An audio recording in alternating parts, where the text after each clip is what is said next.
Kita lanjutkan dua sisi pemirsa yang terputus tadi, Mas Kodari, soal PAN akan masuk katanya ke kabinet. Kenapa begitu yakin? Saya hakul yakin PAN akan masuk karena memang ya resminya atau formalnya masuk dalam koalisi itu adalah masuk dalam kabinet gitu. Dan kita tahu bahwa Pak Zulkifli Hasan sebetulnya dari dulu memang orientasi politiknya kepada Pak Jokowi. Tetapi karena tidak ingin berbenturan dengan Pak Amin Rais ya dan menyebabkan katakanlah korbannya adalah caleg-caleg dari PAN, maka kemudian ikut kemauannya Pak Amin Rais. Ini kan urusan di PAN kan sudah selesai. Pak Amin sudah ya, keluar. Pak Amin sudah keluar ya, begitu, sehingga tidak ada halangan bagi Pak Zulkifli Hasan untuk masuk ke dalam. Sebetulnya posnya juga ya sudah ada bayang-bayang begitu. Coba lihat pidato beliau di YouTube 1-2 hari ini begitu ya, walaupun ya mungkin juga kepada posisi sudah yang lain. Sudah ada bayang-bayang apa? Ya. Apakah ke pos-pos yang memang biasa PAN sudah ada? Kayaknya enggak ya, kayaknya enggak. Beliau kemarin bicara mengenai pertanian dan Kementerian Pertanian konon kabarnya salah satu yang kalau definisinya Bang Hensat itu ya potensial kena reshuffle karena agak-agak nyambung ya tadi karena soal impor beras, soal apa lagi tadi? Mungkin kita ketukar posisinya ya. Oke, saya pindah ke sana kalau gitu. Jadi mungkin itu katanya, tapi apakah diterima atau tidak wallahu alam bisawab.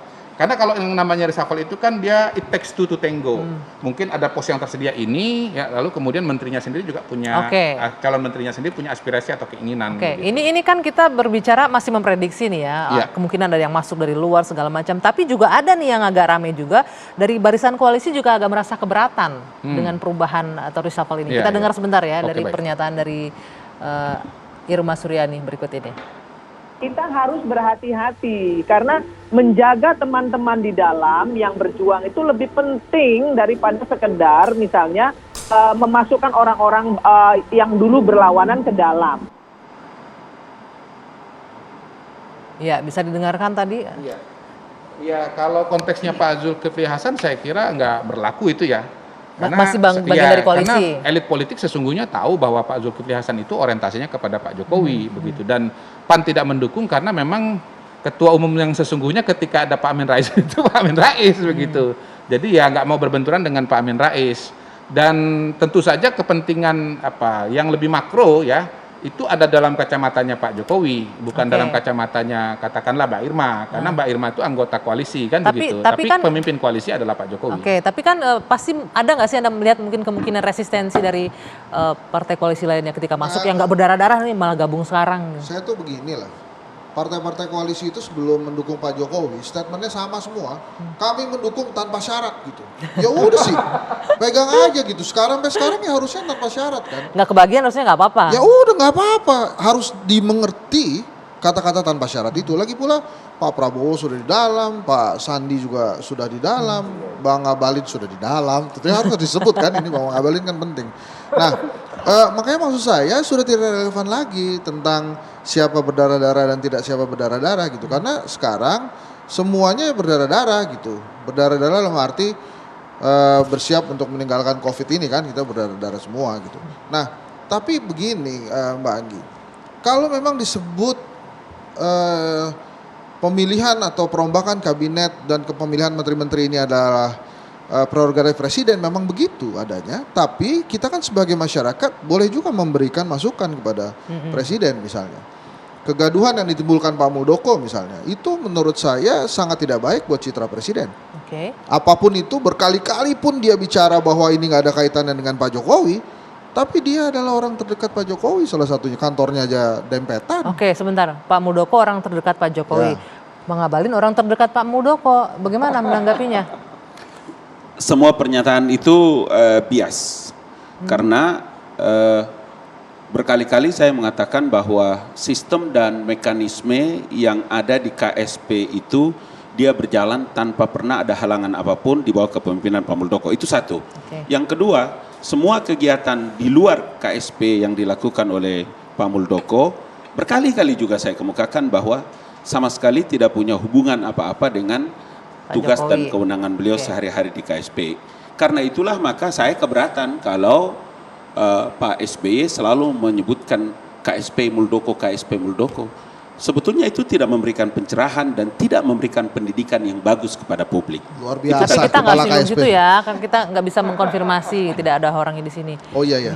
Ya gimana Bang Hendri? Oh kalau saya sih silakan saja. Pak Ngabalin kan berada di dalam lingkarannya Pak Muldoko harus begitu bicaranya. Iya, memang. bukan. Sampai tadi juga beliau memimpin rapat dan kami sama-sama rapat tentang bagaimana menyiapkan agenda-agenda setting terhadap proyek-proyek nasional yang dicanangkan oleh Bapak Presiden. Dan itu berjalan sejak Tapi awal beliau gini, memimpin. Bang Abalin kan juga pasti merasakan kan, pada saat ada undangan dari Pak Muldoko mau press conference, itu seluruh jagat netizen, kemudian perbincangan-perbincangan di kedai kopi, wah Pak Muldoko mau resign ini, mau mengundurkan diri, betul juga, ternyata tidak kan? Memang di media saya bilang, memang di media saya katakan bahwa normal, biasa, kalau Pak Kepala Staf itu melakukan press conference dengan beberapa agenda-agenda besar itu Nah, biasa. maksud saya begini, Cuma memang di luar iya. kaitannya dengan maksud saya begini, pekerjaannya. Makanya begini, jangan-jangan- saya bilang, jangan tanya kepada orang lain, tanya kepada kami di KSP.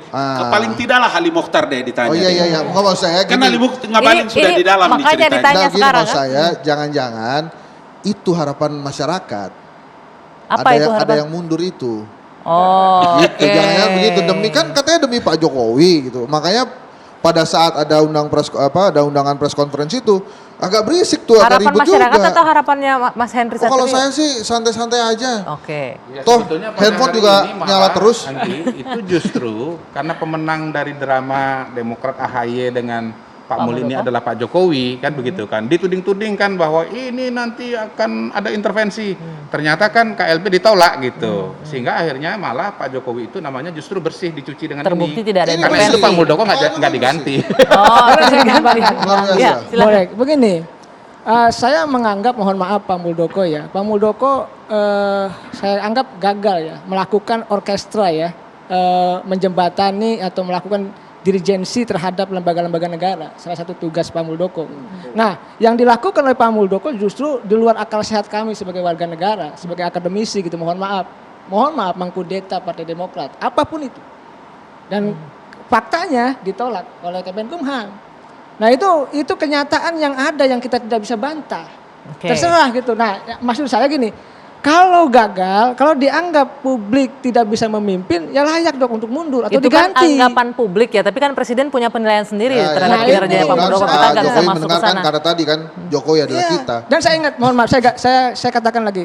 Dulu Desember yang lalu saya kencang mengkritik beberapa menteri, salah satunya Menteri Kesehatan, Menteri Agama, Menteri Pariwisata, dan Menteri Perdagangan. Lalu Menteri Pendidikan. Semuanya diresapel, hanya satu, Menteri Pendidikan yang tidak. Nah, saya nggak tahu nih sekarang ini. Saya mengatakan saya kencang. Balik lagi mengkritik. prerogatif Presiden, Iya. Presiden punya pertimbangan Nah, lain di situ. Kita bicara objektif saja. Siapa yang bagus, siapa yang baik kinerjanya pertahankan. Siapa yang tidak geser dong. Masih banyak tokoh-tokoh bangsa ini yang bagus, yang hebat, yang Oke. cemerlang kinerjanya gitu kan. Nah, ini layak diberi kesempatan. Oke, nanti Saya setuju. kita Ini Bang, ini tadi yang bisikin saya sebetulnya. makanya saya dudukin barengan di sini karena setuju kan Di sini pendapatnya. hangat loh, wing sini nih. Oke, nanti kita akan coba lihat satu persatu bagaimana tadi kan penilaian masing-masing ya mengenai kinerja kementerian. Kita akan lihat hadirkan nanti hasil lembaga survei terhadap kinerja kementerian usai jeda sesaat lagi di Dua Sisi.